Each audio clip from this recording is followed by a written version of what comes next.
6 shoe, right, has a very, very little bit of resistance that the person has on their shoes. Right?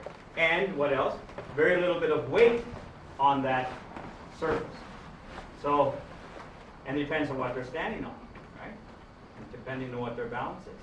So their ability to push and pull is restricted by their height and by their weight and the percentage of the stance of their height. So if we are then 130 pounds, 5'5", 5'6", the average female size, okay, 125 to 130 pounds. They need to then really compensate, or men at that size, at that size, really need to compensate for the lack of weight. So the formula has to be right on the target for you at that weight. So you look at a big guy that weighs 220 pounds, he's going to have a lot more power based on that. But if he's not using the formula, and you are, okay, you will have more power. That's why little guys in martial arts, in China and Japan or whatever, had the advantages over big people that didn't understand this concept of centering and balance. Walking anytime. Okay? So you need to utilize that concept in everything that we do when we're striking, sparring, what have you. We need to have that formula. A couple questions were asked about the back, how much the back was being bent, and all these things with the hips out, whatever. And I'll use Mike here to come up here. Mike, just get in the Sanchin stance facing me this way. And this here is perfect right here now. Okay? Just relax. That's perfect right there. That's what I'm looking for. You can actually see a bowing, if I can get you to turn this way. There you go. You can actually see a bowing movement here in his stance. The energy here is built up like that. That's where that power is in that area. That's why we can do these things. Okay? In these stances.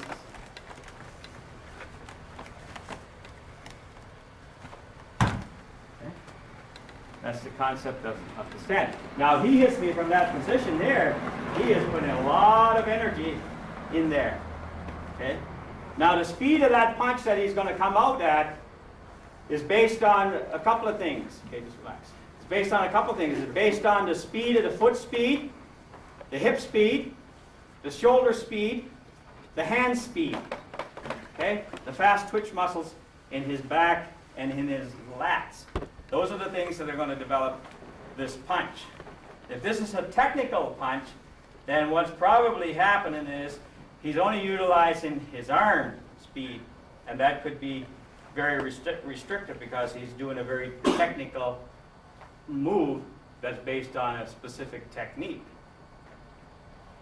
Okay, so his arm movement, I'll try to convert to miles, and I'm using kilometers up north. So his hand movement then his hand movement's about 30-35 miles an hour. That's a fast punch.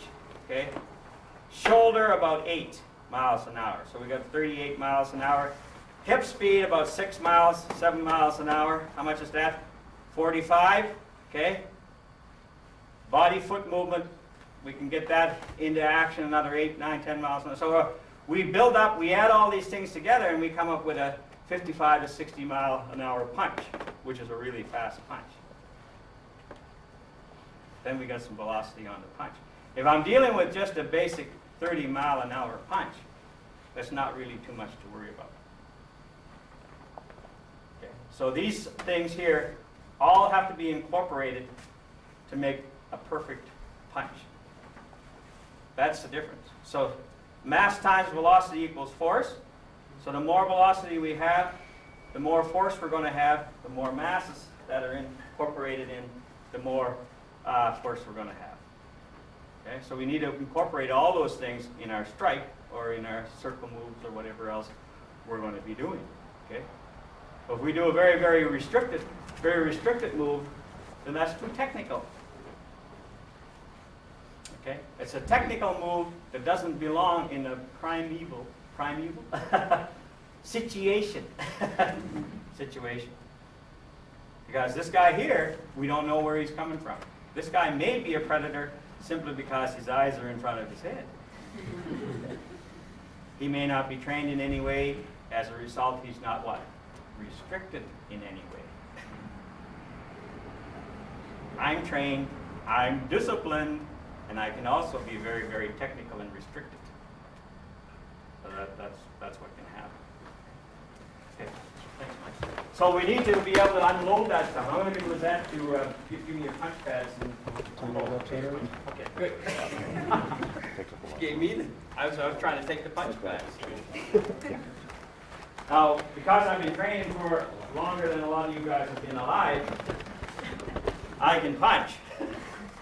But the idea is to be able to allow some of you people in a very, very short while to be able to hit totally unrestricted. And we got to have 2 or 3 different ways of fighting. We can't always be a technical fighter that's just based on what happens here in the dojo. We have to be able to make adjustments everywhere we are, from fighting into our car and out of our car, okay, into a room or out of a room, on grass, on wet streets, everywhere else. Okay, so you need to have a concept of being, sometimes it's good just not to come to class with a gi on. Just come with your street clothes on. Work out in street clothes. Work out in the parking lot. Just a whole different concept so that you realize that you're learning something other than just karate. that there's a situation there that was going to make you operate in that level. Let's just do a basic punch. So that's southpaw. So just nice and easy. So she'll find her center here, and she's going to unload that punch. Shoot! Ah, nice. Bam! Bam!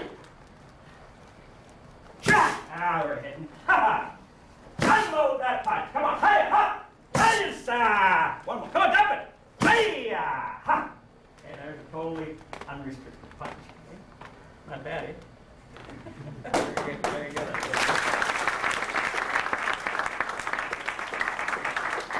The concept, everything is the same. Still coming from Sanchin position. Everything is the same. Unloading here. Okay? Not restricting the stance. Finding the center. Right? Dumping that punch into her center. Back. That's all she's doing. Okay.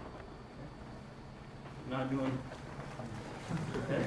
Not here. But coming, everything is, notice the stance.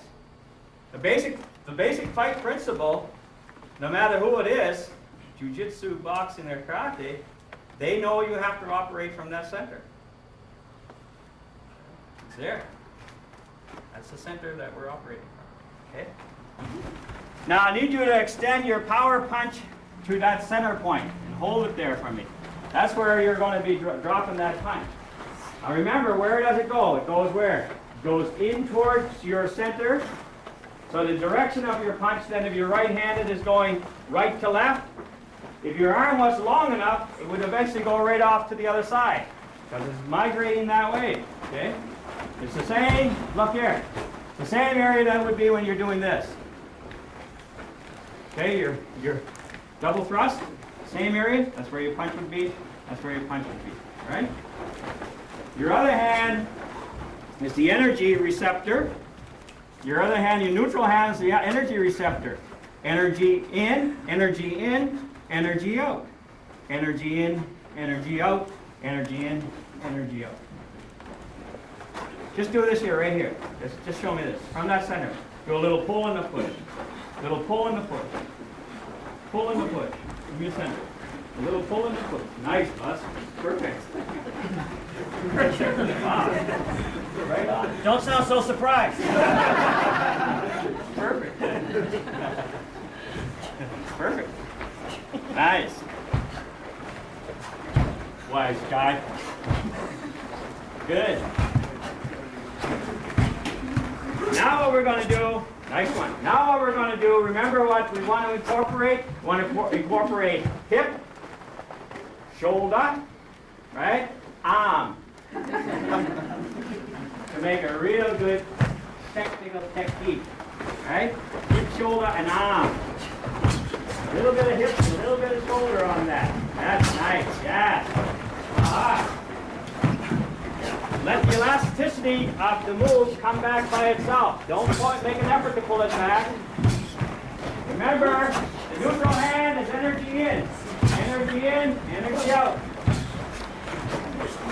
Right. Now, take a little step with your forward foot. That is the foot speed. Dogs rely on foot speed. Cats rely on hand speed. Okay, so we're incorporating both of those, foot and hand. So that foot speed is really important. You can maximize your speed by 10%. You can by getting that foot speed in there. So that foot speed's got to close the gap. That's what close the gap to put you in striking distance. Once that gap is broken and your striking distance is there, you'll be successful in hitting, bang, like that. Because you can outgun the guy, because action is faster than reaction, right? That's what you need to do. You need to break the gap, bang! And then, oh, geez, that hurt. You need to break that gap. Okay, break your eardrum too. Okay, break that gap so that you can do that strike. Do not worry about bringing the punch back. The elasticity of the arm, when it goes way out there, it'll snap back like that. Don't let it hit you when it comes back. But it'll come flying back on its own at the same speed that it went out. Okay? Naturally. But if you think you have to get it out there and you have to hold it and say, look what I did, okay, no, that's not going to happen. Because that's time consuming and you are restricting it because you've already focused on stopping, a predetermined stopping distance for that technique. Didn't you? You already thought of that and you conditioned yourself, so that's where that thing is going to stop. In other words, I could stand in front of you, if you're a technical trainer, and know exactly where your punches will stop. Because I know how you've trained, a lot of karate people train, and I can just go, shoot, shoot, shoot, like that. And I just stand there, boom! Okay? Because that's where you disciplined yourself. With this, you're going to be surprised at the extra, this much difference you're going to have. You just get to the good stuff and you run out of equipment, right? That's where you really want to get in there and let it fly out. Okay? So a little quick step with your forward foot. Little quick step with your forward foot. And on your own, go ahead, jump. Nice. Let it go where it needs to go, guys. Let it go where it needs to go. Jump it. Way out there. Way out there. Let it go. Way out there. Reach. Now reach that hand out there slowly. Reach it out there. Leave it there. Extend your fingers. Now reach. As far as you can reach. Reach, reach, reach, reach, reach. Stretch, stretch, stretch, stretch, stretch. Touch, touch, touch, touch, touch, touch, touch. Okay? Touch, touch, touch, touch, touch, touch, touch, touch, touch, touch. Okay? Go back to where you were. Look at the distance. I got hit him with a kick. Okay? Now, in reality, when he comes out with that, he's going to have more distance again. So you're actually going to out distance a basic kicker with this type of punch. Because you're covering more ground with your punch. Because your body is becoming a whole elastic out there and then back in with that punch. We'll do that with our kicks too. Okay? You'll be fighting from one room into the other room after a while. Around corners, see? Gotcha! All right, so get into that position again and reach again, real slow. Reach in there. Show me how far you can reach. That's nice. Reach for him now. Reach for him. Again, that formula's there. This is your push. Oh, man. Look at that. Oh, man. Exactly what I wanted.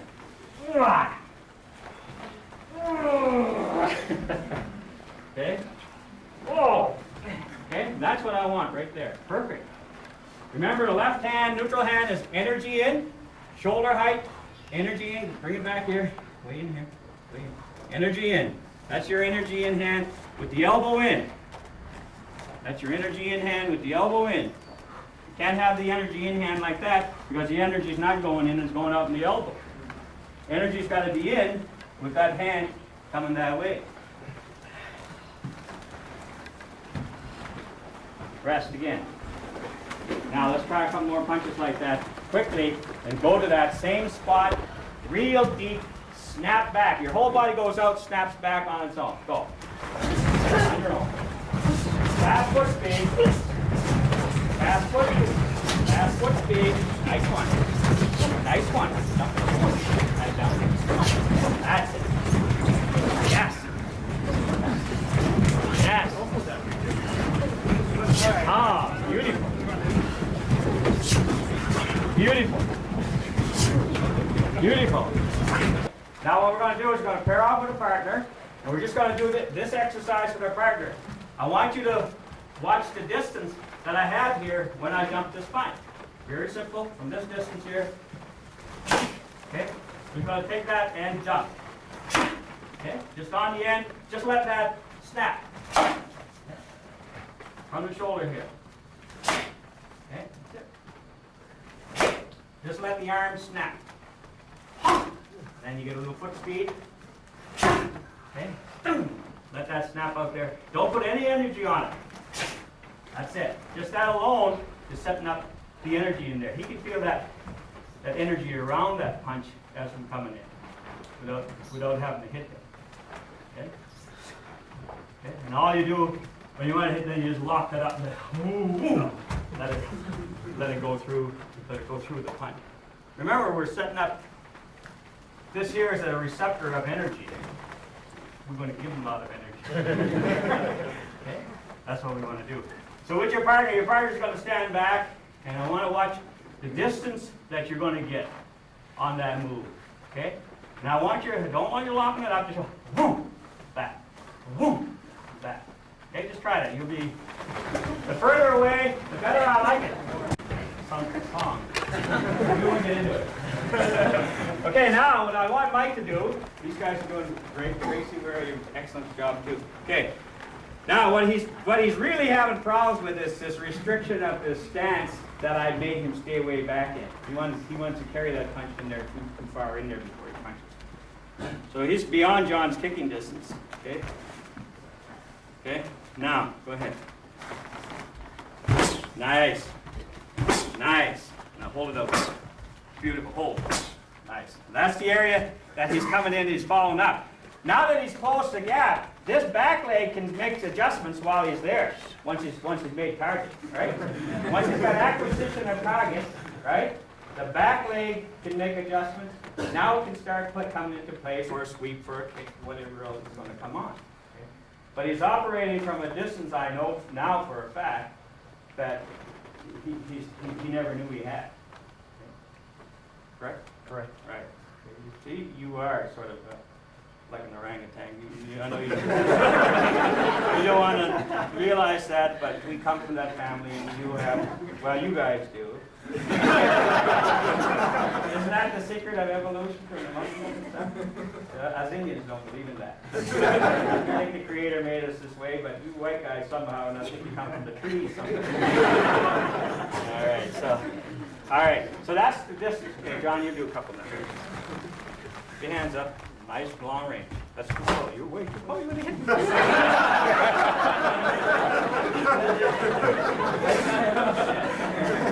Having my hand up. If he does that again, I'll take kick him right. Okay, Tom? Don't freak around now. You're going to miss out. You're on your own. I'm only here till 4 o'clock. And you're on your own. Yeah. Nice.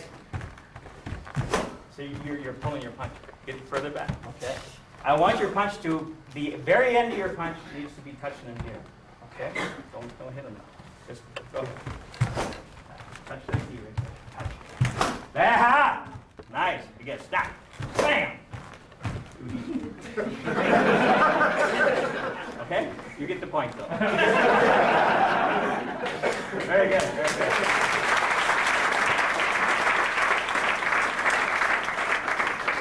What immediately happens when you start adding distance on this here, is that when you start sparring with people, you go, bang! You go, oh, Jesus, I'm sorry, I can take it easy. Because that punch now is coming out uncontrolled. It's going the full length of distance where it's supposed to be. Now all you're doing is you're adjusting the platform. You adjust the body for the particular height. Now you have a true height of a true reflection of your proper distance by your eyes and the distance that you see on the other side versus the person's foot. Okay, so looking in the eyes, you should always see your opponent's foot when you're fighting, right? You understand that? If you can see his feet, he can't hit you with a punch. If you can't see his feet, okay, he's too close. Okay, you're in danger. He's too close. He's in your face. He's in your personal space. So that's what you're watching for all the time, so that you're seeing the whole body, you're seeing his feet, you're seeing the whole body as you're sparring. Okay, and guess what? You can unload from that position. The untrained person can't. And when he goes to venture into that area, he's going to be met with your power. Okay? So you're going to outgun him. Because he has to come into the area to start, you don't. You're shooting from a safe zone going inside to the person that's coming in there. And the speed is what you need. To operate from that distance, you need the speed. We can all inside fight. Inside fighting is what? Palms, elbows, headbutts, all the stuff inside. Grappling, takedown, lock-up joints. We'll do some of that this afternoon. But the basic primal stuff that we will do is we will punch. That's because you guys come from orangutans. So you'll start hitting and doing that type of stuff. Because that's what you'll do. And all this technical stuff, just a minute. It's not going to be there. That's all right for energy building and get you in shape so that you can do the primal stuff. Okay. But we need to do the primal stuff incorporated into our punches. We need to use our centering, our balance of our stance so that the body goes snap. The whole body goes, stretches it. Boom! Naturally, snap when you do that hit. Okay? The same thing on the kicks, which we'll work on a little later on. Same concept. The whole body goes into that kick the same way. So you get that reaction of the movement hitting. The whip. Okay? The whip is not a whip, okay, if it's straight. Okay? A snake that is straight is not a snake, it's a stick. Right? The snake has got a what? Got a coil. The same thing with a whip. The handle of the whip has got to make this type of move in order to get that crack. This here is the handle of the whip. This here needs to do that type of stuff in order for us to get the energy. If this is not incorporated, then this is not going to snap. This is going to be a technical move that's very, very predictable because it is a technical move. And if I'm fighting a karate guy, I know I'm worrying about a straight punch, which is 30 miles an hour, which is really, really slow. Right? A hockey player, a baseball catcher is dealing with objects coming in at 95 miles an hour. Tennis player dealing with things coming in at 130 miles an hour. They can react to that. A 30-mile-an-hour punch, disgustingly slow. and if it has a predetermined distance, okay, a predictable distance, then it's useless. That's why you'll spar and nobody will ever get a bruise, let alone get a broken rib. You spar with me, I'll break your ribs. Okay? Unless you learn proper distance, proper respect for my distance. But if I use the same concepts of technical stuff, then we could spar for 45 minutes. Literally nobody would really get hurt. Because we're operating at a very, very safe zone. We change it up and we become real. You got to have two components to your training. You can have the technical, but you got to have the reality one as well. The reality one, when you need it, will come in against a trained individual, or 2 or 3 untrained individuals. Okay? Okay, so from here, what are we doing? Power punch? All right, power punch. Okay? From here, so the person that's holding the pad, okay, if your person is left-handed, you'll hold it into your left hand, and you'll take a side stance like this. Okay? For the normal people that are right-handed, you'll hold the pad in your right hand, and you'll take it like this. Because you guys are going to be getting hit, you're going to hit hard eventually. And once you hit hard, you're going to hit hard eventually. And if you hold it like this, you're going to get your shoulder ripped out after a few times. A few times, we say a piece. A few times. Okay? So here, we just go like so, and you get a good energy dump. Okay? Because the energy is what she's dumping in here. Okay? Don't think of it as a punch. You're charging me up with energy, with the energy.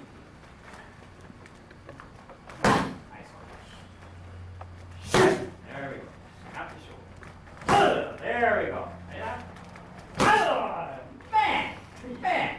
Ah! All right, you can try it. Oh! Oh! Come on! Attack! Hey! One more. Come on, dump it! Hey! Good hitting, eh? And that's, 125 pounds of energy coming in there at a good speed. Totally unrestricted in a good distance.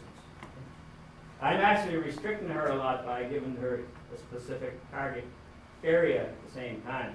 I'm not allowing her to really do a quick jump and a fast step and all the things that she can do, which I'll demonstrate a little later in some other stuff. Okay?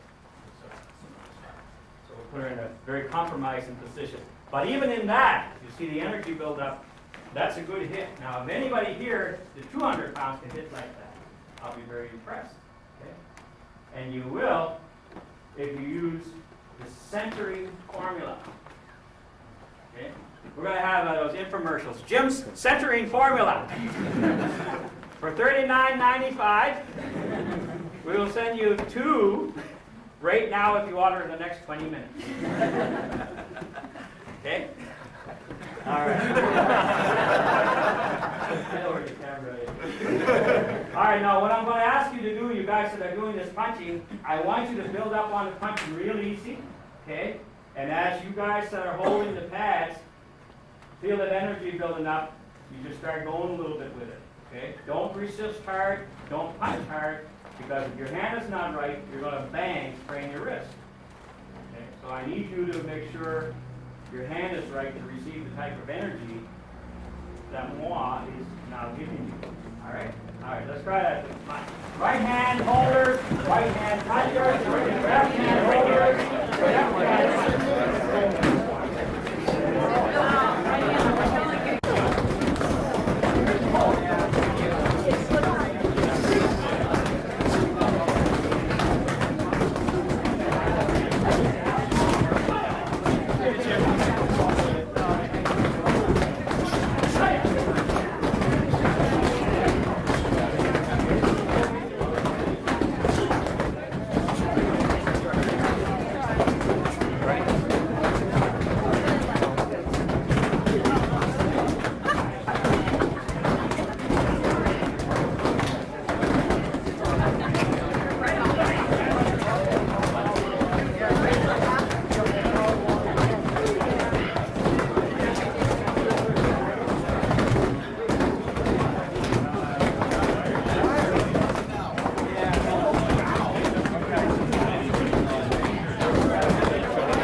Okay,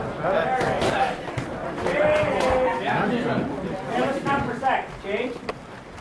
That's really good. Some of you guys are really hitting already. Notice the difference in that? Okay. Let your punch continue on through the target. Don't let your punch come in like that and veer off like so. Okay? We want that punch when you hit, you want that punch to come in and go straight in. You want that punch to go like that so the guy's easily slipping the punch. You want that punch to come into his center, go where it needs to go, and then let it come back. The body will move where the punch is going. Okay? When you hit, the body will go where the punch is going. Really. Unless it's against the wall, then you're going inside the body, right? Really. The punch is going where it needs to go. Do not predetermine the distance of the punch. Okay? Let that thing go, man, and it goes in there where it needs to go. Okay? Does some deep internal stuff, and then comes back out on its own after the work is done. Okay? Go ahead, change around.